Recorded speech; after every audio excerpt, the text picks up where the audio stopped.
সালা রাক্ষসী মাগি একাই আমাদের সবার পথ মেরে দেবে। তুমি একটু বোঝাও না। কি বোঝাও? ও যেন পূজাকে ভুলেছে। তাতে আমার বাল ছেঁড়া গেল। একটা সময় ছিল যখন প্রসেনজিৎ কিংবা টলিউডের যে কোনো মুভি দেখে বাড়ির মা কাকিরা কেঁদে বাসাতো, অথচ আজ পশ্চিমবঙ্গের টলিউড ইন্ডাস্ট্রির অবস্থা এতটাই বাজে হয়ে গেছে, মানুষ এখন টলিউডের মুভি দেখে কান্না করা তো দূরের কথা, সময় অপচয় করে কেউ দেখেও না। এবং আমাদের পশ্চিমবাংলার ওয়েব সিরিজ গুলো এতটাই জঘন্য এবং অশ্লীল যে ওয়েব সিরিজ গুলো শুরু হয় সেক্স দিয়ে আর শেষ হয় কাঁচা খিস্তি দিয়ে।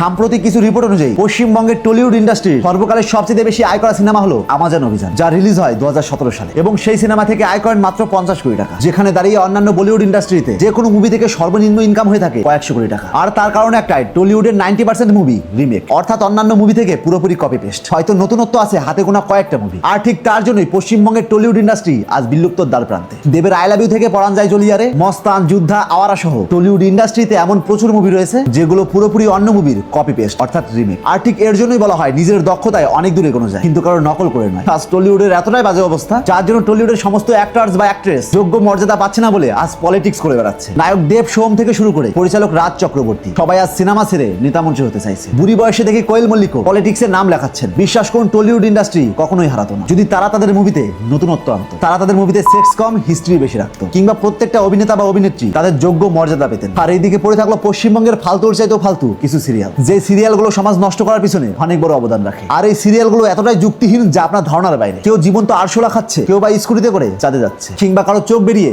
এখানে ঠেকেছে। এবং এই বাংলা সিরিয়ালগুলো কখনোই 4-5টা বউ বা স্বামী ছাড়া স্বয়ং সম্পূর্ণ হয় না। বিশ্বাস করুন, অন্যান্য নাটকে 30 মিনিটের মধ্যে যা যা দেখায় তাই সিরিয়ালের মধ্যে 4 বছরেও দেখায় না। আর বর্তমান সময়ে আপনি যদি খিস্তির ক্লাস করতে চান তবে বাংলা ওয়েব সিরিজ গুলো দেখুন, যেখানে সবসময় নতুন নতুন খিস্তির আবিষ্কার হয় এবং পুরোনো খিস্তিগুলো কি করে আপগ্রেড করা যায় তারও রিসার্চ চলে এখানে। একটা মেয়ের ভাষা যে কতটা জঘন্য হয় তা হয়তো বাংলা ওয়েব সিরিজ গুলো না দেখলে মানুষ কোনোদিনই জানতেই পারতো না। আর এই সমস্ত ওয়েব সিরিজে এই কারণে সেক্স এবং খিস্তি অ্যাড করা হয় কারণ তাদের ওয়েব সিরিজ গুলোতে কোনো হিস্ট্রি থাকে না কিংবা কোনো শেখার মতো জিনিসও থাকে না, তাই মানুষ টাকা খরচ করে কোন দুঃখে এগুলো দেখবে। তাই তারা এই নোংরামোগুলো বেশি বেশি করে অ্যাড করে, কারণ মানুষ ভালো জিনিসের চাইতে আকৃষ্ট খারাপ জিনিসের প্রতি বেশি হয়। হয়তো এরা বড় বড় করে লিখে দেয় এখানে অ্যাডাল্ট সিন থাকতে পারে, তাই যারা 18 বছরের নিচে আছো তারা এটা থেকে দূরে থাকো। আর ঠিক এটাকেই সাইকোলজি ভাবে কাজে লাগায়, কারণ বাচ্চাদের যেটা পালন করবেন সেটাই বেশি করে দেখবে। আমি আপনাকে গ্যারান্টি দিয়ে বলতে পারি পশ্চিমবঙ্গের 5% ওয়েব সিরিজ নেই যেখানে খিস্তি কিংবা সেক্স নেই। এবং বিশ্বাস করুন, সেই ওয়েব সিরিজ গুলো ফ্যামিলির সঙ্গে বসে দেখা পুরোপুরি অসম্ভব। বিশ্বাস করুন, এমন এমন ওয়েব সিরিজ রয়েছে যেগুলো দেখে যুব সমাজ কিছু শিকার পরিবর্তে তা দেখে বাথরুমে দৌড়ায়। বিশ্বাস করুন, এগুলোই রিয়েলিটি। এরা এটা কখনোই ভাবে না সমাজকে আমরা কি দিচ্ছি, এগুলো দেখে সমাজ কি মেসেজ পাচ্ছে। তো যাই হোক, এই সমস্ত বিষয়ে আপনার ব্যক্তিগত মতামত কি তা অবশ্যই কমেন্ট বক্সে লিখতে ভুলবেন না। তাই আজ থেকে চোখ খুলুন আর এরকম ইন্টারেস্টিং ভিডিও প্রতিনিয়ত পাওয়ার জন্য তাপস এক্সপ্লোরার পেজটিতে